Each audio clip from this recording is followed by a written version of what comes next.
Greetings, Metalheads. Welcome to No Nonsense Metal Reviews. I'm George and I'm back with another collection update. This one I'm keeping fairly succinct and I'm sticking with just Iron Maiden. I've been steadily tracking down the discography of Maiden, one of my all-time favourite bands, and of course, many other metalheads would say the same. They're one of the biggest, one of the best, one of the most important metal bands ever. And for such a important band and an absolute love of mine, I thought it's only right that although I might have all the albums on CD, that I actually track them all down on vinyl as well. So it's been a little bit of a personal mission. And I've managed to find 3 more pieces of the puzzle. So I've got 3 more Iron Maiden vinyl that I'm going to take you through. All of them I love. There really is only a couple of Maiden albums that I don't particularly enjoy that much. And hint, that happens to be the short Blaze Bayley era. I think Blaze is a great vocalist. I just think it didn't quite work for Maiden. So maybe I might not track down those 2, but these ones I'm pleased to have. Very pleased, in fact. So first up, we have 1992, Fear of the Dark. Now this album, I think it gets a lot of unfair criticism from the metal world. I think some people absolutely love it. I think it's quite a polarizing album in Maiden's pretty stellar discography. I will admit that it isn't an album, Fear of the Dark isn't an album that I come back to all that regularly these days. I will admit, tends to be when I'm in the mood for some Maiden, which is frequent. I tend to gravitate towards 2 periods of the band. The earlier Bruce era, we're talking Number of the Beast through Somewhere in Time, or I go for latter Bruce era. So I go for Brave New World through to Senjutsu even. You know, I love all of those post-reunion albums a lot. And those are the albums and the eras that I tend to go for.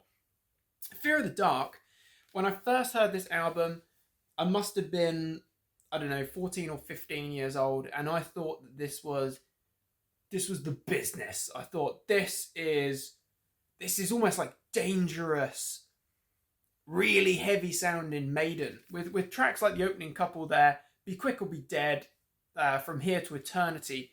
You know, they're quite nasty tracks. They're quite speedy. You've got some really, really fast-paced riffs there. Great opening numbers. Bruce's vocals have almost got like a menacing sort of maniacal edge to it. Obviously, there's some more melodic tracks here. You've got that very anthemic Afraid to Shoot Strangers, rather, which I think is a good number. I do like that song. I can't remember what tour it was or what particular time it was, but I did see them play that live, and it was a good number, definitely. You got Fear is the Key, which is a good one. Childhood's End is a good number as well, but I think that's kind of maybe not such a highlight. There's a few tracks that, you know, they're a bit sort of meh. Whereas you got like Fear is the Key, rather, is a good number. Really strong track. Childhood's End, Wasting Love, not so great. Then you got that really sort of rousing The Fugitive. That's a good number. Chains of Misery is a great one, as is The Apparition. Judas My Guide is epic. Great chorus there. Absolutely love it. Weekend Warrior is a good number, maybe a little bit less essential. And of course, you've got the title track, that massive, very grand, very bold, very folky almost. It's got like a really catchy melody to it. It's very sort of folkish. It's a big number. It's a big hit for them, of course. I think there's some good tracks. There's a real mix. When I first heard it, fell in love with it, loved it all, start to finish. I still do love it. I think it's a good album, very good album, very strong album. It's just not one of Maiden's best. I think that's fair to say. And I think there's a few tracks that over time I've grown to appreciate more, and some that maybe you know, I just enjoy it still, but it's not like an absolute standout. So there's obviously a few differences in the band at this stage. Most notably, we haven't got Adrian Smith. Aid is not in the band, but we have the very talented Yannick Gears in the fold. And other than that, of course, the lineup is still the same. Things were changing though, of course. There were tensions building and building and building in the band. And then ultimately we know that after this, Bruce left and then rejoined. So it's an important album for a lot of different reasons, and I still think it's a good one. This particular format is a 2015 remaster. It's a Parlophone Records double black vinyl reissue. So I'll take it out anyway. Why not? It's a collection update. Show off the collection. I do like the inner sticker art there. That's very cool. And they are really nice reissues actually. All these 2015, which is the majority of the albums that I've got from Maiden, are all of that particular reissue run. They're really nice. Heavy duty vinyl. Sound well, they play really well. Brilliant stuff. I think this is a good album. I feel like I'm being a bit unfair, a bit negative about it. Actually, you know, Fear of the Dark is a good album. It is a good album. Even if it is just a bit different. It's a strong album. It sounds like Maiden, just sounds a little bit different. But I think it really does have a darkness to it. So, Fear of the Dark. Finally solved that, filled in that gap, that piece of the puzzle required. Brilliant. So, up next, we are sticking with Bruce. We're sticking with darker sounding albums as well. And we're going with an album that I freaking love. I absolutely love this album. This is A Matter of Life and Death, which, again, when I was getting into Maiden, I thought this is very different. This is very dark stuff. This is very heavy. Thematically, you know, just look at that cover. That's not going to be all about flowers and rainbows. You know that ain't going to be all that nice. It's a brilliant album. Absolutely love it. It's quite a bold statement. It's a very long album. It's, you know, one of Maiden's longer albums, and they've got a fair few long albums in their catalogue. Again, lovely gatefold vinyl reissue, 2015 2015 remaster. I think this was released in 2017. What an album. What a freaking album. So, we'll also say that the fact that I'm wearing the reincarnation of Benjamin Brigg art Maiden t-shirt today, that is actually genuinely unplanned. That is coincidence. This was not planned. That aside, this is such a good album. I absolutely freaking love it. I mean, just look at that artwork. That is just so freaking metal. It's actually quite an un-Maiden album cover, and it sounds very different. It's very dark, lots of different sounding tracks. Obviously, it's a very dynamic album. You get some really long numbers, some a bit more traditionally Maiden sounding, like Different World. But then you get tracks like These Colours Don't Run, The Longest Day, Out of the Shadows, Reincarnation of Benjamin Brigg, For the Greater Good of God, The Legacy. These are very dark sounding tracks. They're quite dark, if that makes sense. For Maiden. They're dark for Maiden. But I love it. I think it's a fantastic album. You know, mention that the playing on Fear of the Dark is very good. It's fantastic. You can't fault. There's one thing, if you were going to try and criticise Maiden, you would really struggle to criticise the musicianship or the instrumentals, because all of the band, all the lineup, they are master musicians, let's face it. And the post-Bruce rejoining era, where you've got that three guitar musketeers, that combined force of Dave Murray, Adrian Smith, and Yannick Gears, and of course, can't forget Steve Harris on bass. That's a formidable outfit. That's a very formidable guitar attack. Amazing. When I first got a hold of this album, as I say, I thought it was very different. I fell in love with it, but I almost struggled to get my head around the fact that it sounds so... I think it's a really heavy, really big sounding Maiden.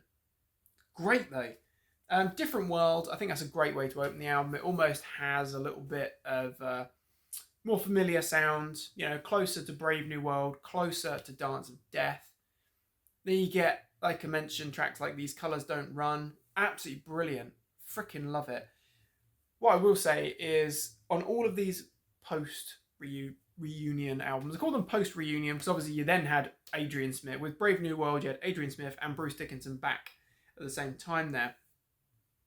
I think the sound of them has just been so perfect. They've been so perfectly well produced, masterfully produced by Kevin Shirley, Kevin Caveman Shirley, of course, after Martin the Farmer Birch with his iconic sound with the earlier albums.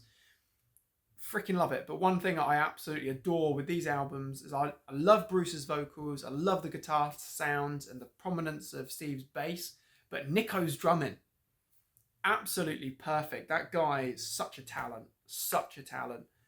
Absolutely love it. And his drumming sounds phenomenal throughout this album. We've got some monstrously catchy tunes. Brighter Than a Thousand Suns.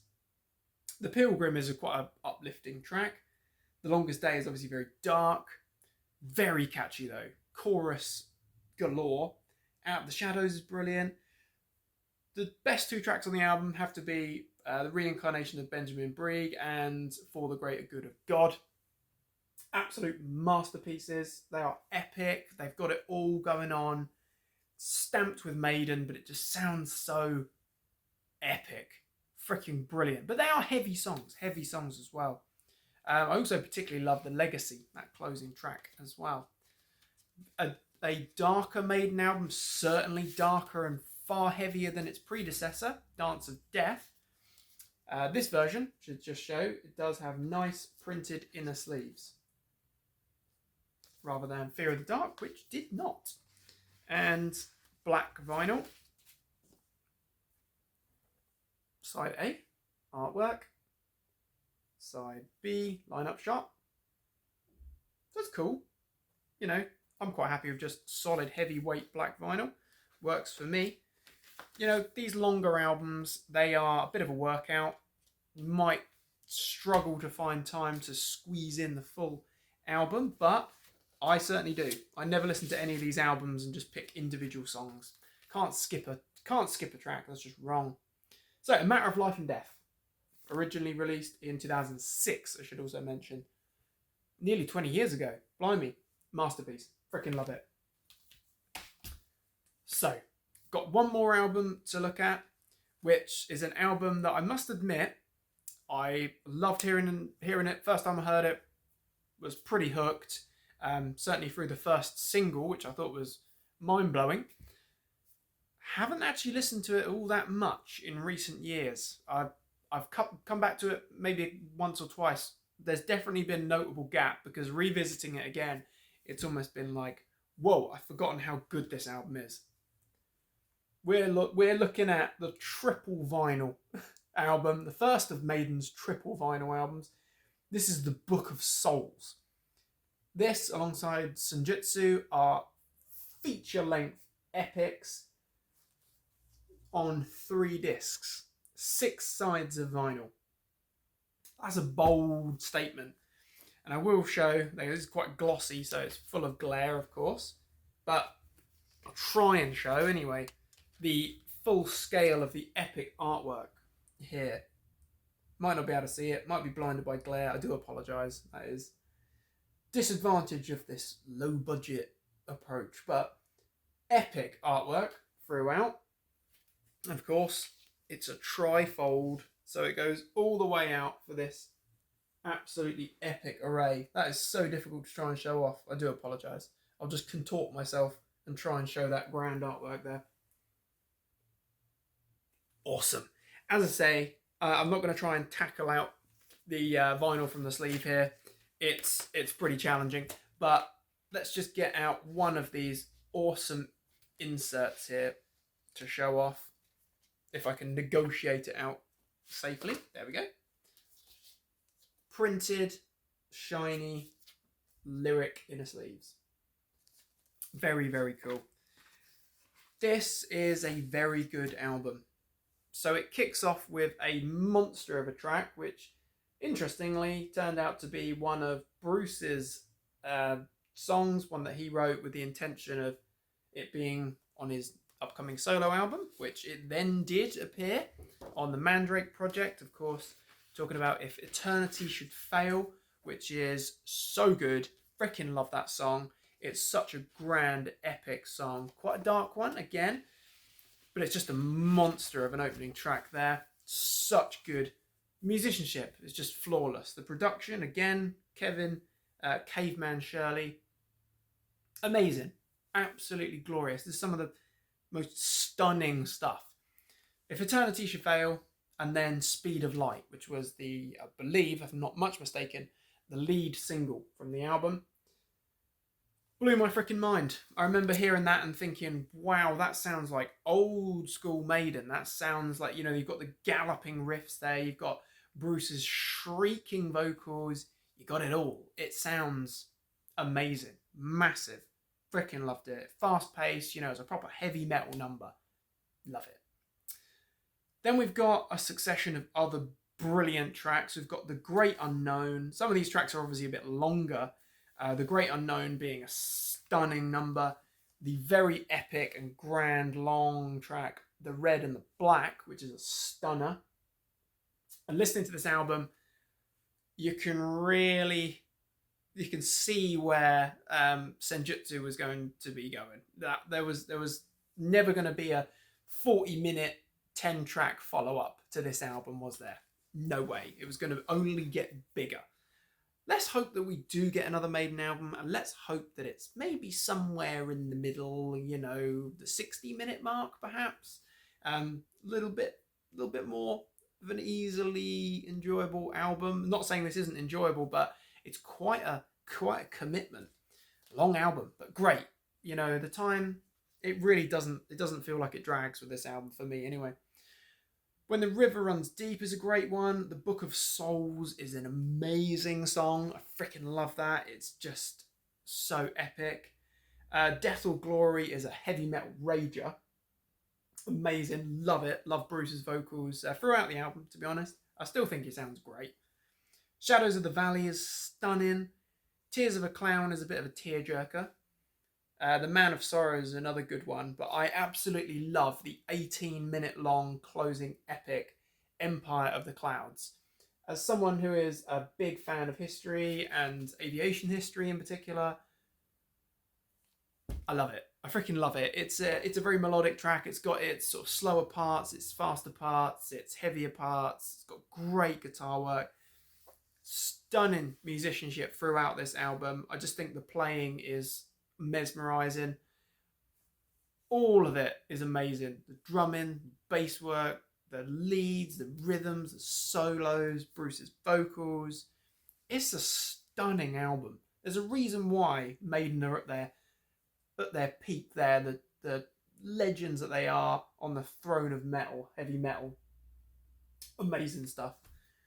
Start to finish, this is a very long but very good album. Book of Souls, triple vinyl. Again, Parlophone Records 2015. And it is a really nice one. It's a heavy duty thing. I do have Senjutsu on the triple vinyl. So I was very, very impressed to have found that. And then this one, this is a stunner as well. So the Book of Souls. Yeah, freaking brilliant album. Absolutely love it. Haven't listened to it in a while, but I'm glad that I've come across that one. So there we have it. Just 3 more albums, but a lot to say about all these albums. They're all amazing, in my opinion. And I would strongly recommend checking out any of these. We've got some kind of curveball Maiden albums where you've got that classic era with, you know, the Paul Di'Anno first 2 albums, you know, those NWOBHM classics. Then you've obviously got the stellar run of Number of the Beast, Peace of Mind, Power Slave, Somewhere in Time, Seventh Son. Absolute classics. But I would still recommend 100% giving Fear of the Dark ample opportunity to rock you, because it's a freaking great album. Then we've got Matter of Life and Death. A little bit less of a radio-friendly album, really. Obviously, we've got that very Maiden intro track, Different World. I think that sounds great. That's a proper galloping track. And then we've got this massive beast of an album, Book of Souls. Check them all out if you haven't, in the unlikely event that you haven't heard them. And let me know what you think. Are you also a Maiden vinyl collector? Have you got these versions? Have you got better versions? What have you got in your Maiden collection? Let me know. Let me know your thoughts on these albums. Thank you very much for watching this humble collection update. Hope you've enjoyed it. Please do feel free to like, subscribe, share, comment. Support is very much appreciated as always. Do check back soon for more reviews and recommendations of all the good heavy things. Until next time, do take care of yourselves. Listen to Maiden, up the irons, and stay freaking heavy.